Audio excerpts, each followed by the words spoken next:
on Democrats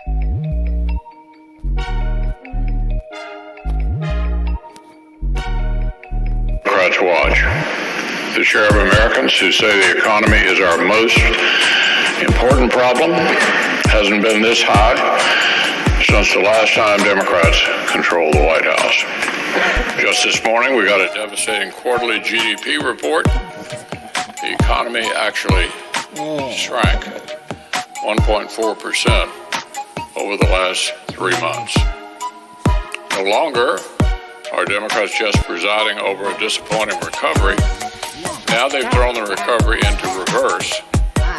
We're actually going backward. We haven't seen inflation this bad in more than 40 years. Month after month, skyrocketing prices. It's exactly what everyone knew would happen if Democrats dumped $2 trillion in printed money on an economy that was already ready for a comeback. But Democrats rammed through the far-left spending, so working Americans are paying dearly.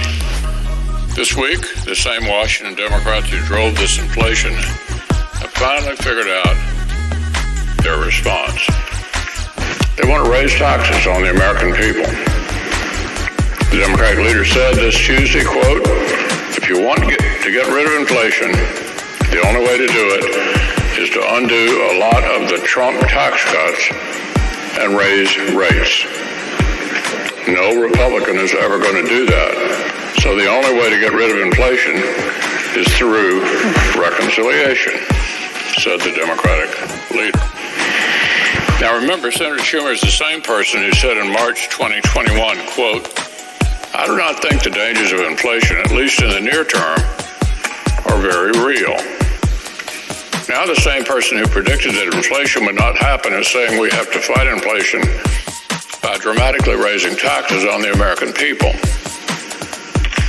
The answer for Democrat hurting families once is for Democrats to hurt families twice. This is literally Democratic economic agenda for your family: high prices and less money. Republicans' 2017 tax cuts just about double the standard deduction for households. We created a brand new 0% tax bracket for the first $24,000 that a married couple brings in. Repealing that law would cut that in half and raise your taxes. That's what repealing the 2017 tax bill actually means. Republican tax cuts also double the child tax credit from $1,000 to $2,000. A tremendous help to working families. Repealing the 2017 tax law would slash those credits in half, but that's what Democrats say they want to do. Tax cuts also double the child tax credit from $1,000 to $2,000. A tremendous help to working families. Repealing the 2017 tax law would slash those credits in half, but that's what Democrats say they want to do because of the inflation that they created. This is Senate Democrats' position. Because their bad decisions have hurt Americans once, the solution is to hurt Americans twice. First, they hurt you with inflation, and now they want to hurt you with tax hikes. We'll see what our citizens